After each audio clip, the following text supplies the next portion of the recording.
Good afternoon everyone. आज का हमारा टॉपिक है व्हीटस्टोन ब्रिज। ये एक साइंटिस्ट थे जिनका नाम व्हीटस्टोन था। उन्होंने क्या किया, चार रेजिस्टेंस को लेकर एक ब्रिज तैयार किया, और जिस ब्रिज को क्या कहते हैं, व्हीटस्टोन ब्रिज कहते हैं। और इस ब्रिज के द्वारा उन्होंने क्या किया, जो अननोन रेजिस्टेंस है, अर्थात कोई तार कहाँ पे ब्रेक है या कहाँ से उसमें करंट फ्लो नहीं हो रहा है, उसको फाइंड आउट करने के लिए इस ब्रिज को तैयार किया। अर्थात इस ब्रिज के द्वारा हम क्या कर सकते हैं, अज्ञात प्रतिरोध अर्थात अननोन रेजिस्टेंस को फाइंड आउट कर सकते हैं। उन्होंने क्या किया, चार resistance P, Q, R and S लिया, और इन रेजिस्टेंस को मिलाकर क्या किया, सीरीज और पैरेलल में जोड़कर एक रोम्बस तैयार किया, चतुर्भुज। इसको बोलते हैं चतुर्भुज। इसकी कितनी भुजाएं, चार भुजाएं हैं। तो ये क्या है, सपोज इसका रेजिस्टेंस P है, इसका रेजिस्टेंस Q है, इस वायर का रेजिस्टेंस S है, और इसका क्या है, R है। ये दोनों तो नॉन रेजिस्टेंस है, ये हमें पता होते हैं, इसलिए इनको हम क्या बोलते हैं, नॉन रेजिस्टेंस बोलते हैं, ज्ञात प्रतिरोध। R क्या है, वेरिएबल रेजिस्टेंस, जिसकी वैल्यू को हम चेंज करते हैं। और ये जो S है वो रेजिस्टेंस है, वो तार है जिसका हमें रेजिस्टेंस क्या करना है, फाइंड आउट करना है। ये वेरिएबल रेजिस्टेंस है और ये अननोन रेजिस्टेंस है, इनको हम इंटरचेंज भी कर सकते हैं। अब उन्होंने क्या किया, इसके एक डायगोनल पे, डायगोनल का मतलब विकर्ण होता है, उस पे एक सेल लगाया, और एक क्या लगाया, की लगाई, कुंजी लगाई, और दूसरे डायगोनल पे क्या लगाया, गैल्वानोमीटर लगाया। और तब उन्होंने कहा कि यदि बैलेंस कंडीशन हो, संतुलन की अवस्था, आप पहले संतुलन समझते हैं। गैल्वानोमीटर का रोल होता है, यूज है कि वो किसी सर्किट में करंट की डायरेक्शन को मेजर करता है, अर्थात डिफ्लेक्शन लेफ्ट हैंड साइड हो रहा है या डिफ्लेक्शन राइट हैंड साइड हो रहा है। तो यदि इसमें ना तो लेफ्ट साइड में डिफ्लेक्शन हो, ना तो राइट साइड में डिफ्लेक्शन हो, अर्थात क्या हो, नल पॉइंट हो, तब उस कंडीशन को हम क्या कहेंगे, बैलेंस्ड कंडीशन।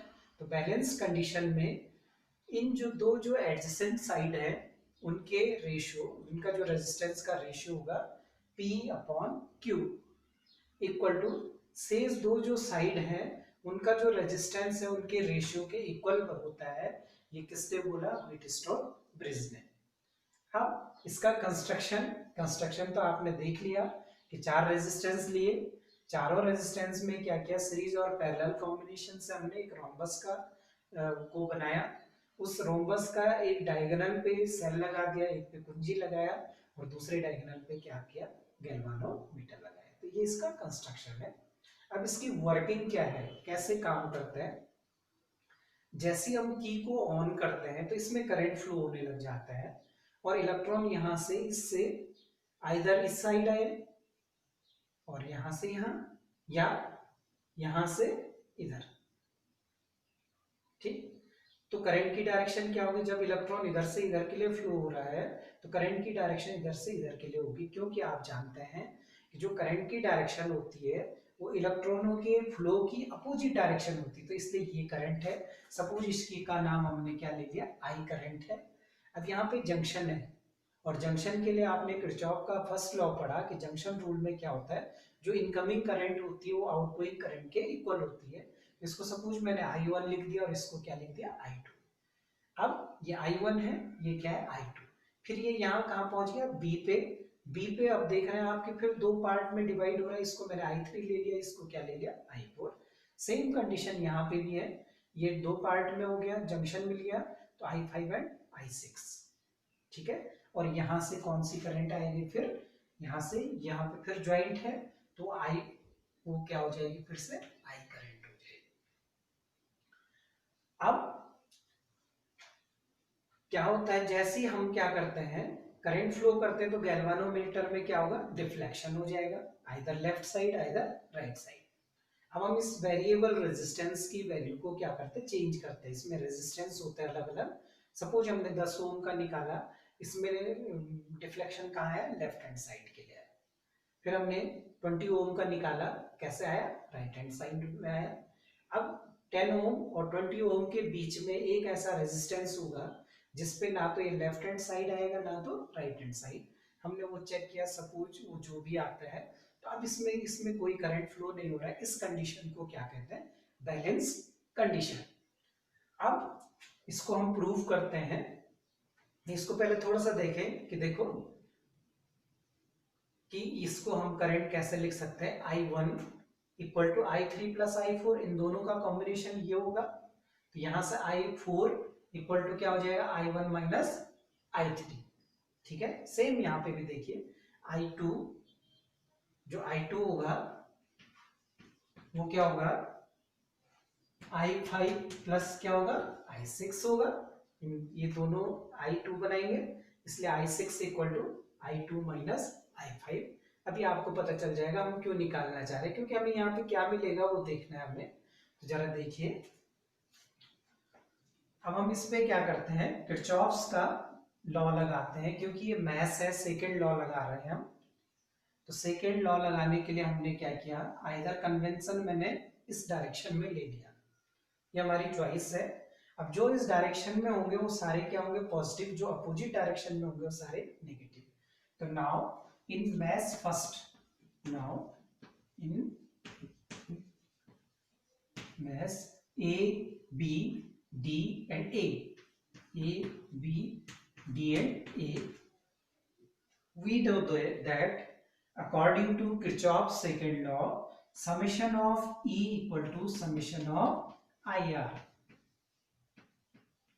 ठीक, अब समेशन ऑफ ई, तो इस क्लोज मैथ्स में आप देख रहे हैं कहीं पे भी कोई सेल नहीं लगा है, इसलिए ई की वैल्यू क्या होगी? 0। ठीक है, आई इंटू आर, इस डायरेक्शन में जा रहे हैं हम, तो I1, आई के बदले कितना है? I1, और आर के बदले कितना है? P है। अब यहां नीचे आए तो ये क्या होगा, क्योंकि सेम डायरेक्शन है, ये भी नीचे आ रहा है, ये भी इधर है, तो I3 इंटू क्या हो जाएगा? G। सपोज इसका रेजिस्टेंस कितना है? G है, और इस पे आ गए तो हम इधर के लिए आ रहे हैं, लेकिन ये करंट इधर के लिए जा रही है, इसलिए माइनस I2 इंटू क्या हो जाएगा? R। इसको हम और सिंप्लीफाई कर रहे हैं, 0 equal to I1 into P plus, इसको मैंने 0 लिख दिया। इसको मैंने 0 इसलिए लिखा क्योंकि बैलेंस कंडीशन होनी चाहिए, अर्थात इसमें कोई करंट फ्लो नहीं हो रही होगी। तो I3 इक्वल टू क्या? 0 into G equal to 0 minus I2 into R। It means I1 P equal to क्या लिख सकता हूं मैं? I2 R। इसको इक्वेशन नंबर क्या ले लो? 1 ले लेते हैं। अब हम सेकेंड मैश की बात कर रहे हैं, तो इन सेकेंड मैश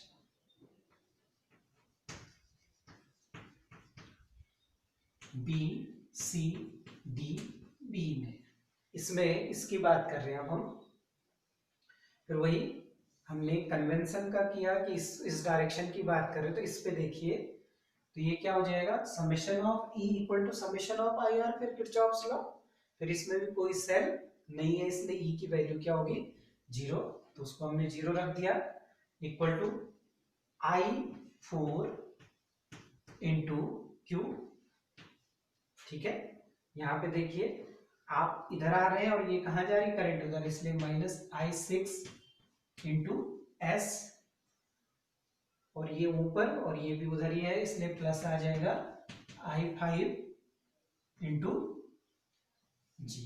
फिर वही I5 की वैल्यू क्या होगी? 0, क्योंकि बैलेंस कंडीशन है, या I3 और I5 इक्वल होंगे, तो ये 0 हो गए। तो इसको हम क्या लिखेंगे? 0 equal to I4 into Q minus I6 into S। It means I4 into Q equal to I6 into S।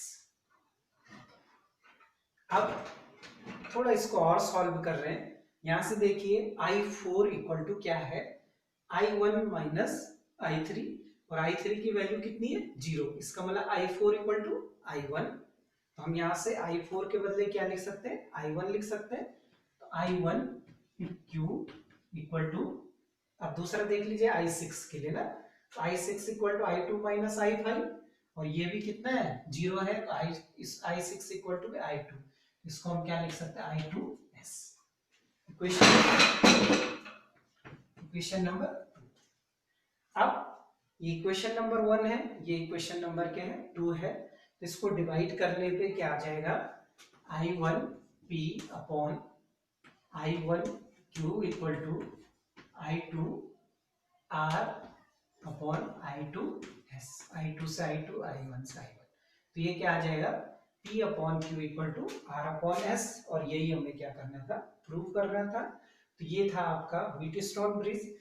अब इसमें हम क्या करना चाह रहे हैं, ये अननोन रेजिस्टेंस फाइंड आउट करना है हमें, ठीक है। तो S की वैल्यू क्या हो जाएगी, S इक्वल टू यहाँ से देखिए या उस, हाँ, तो S equal to R into Q upon P.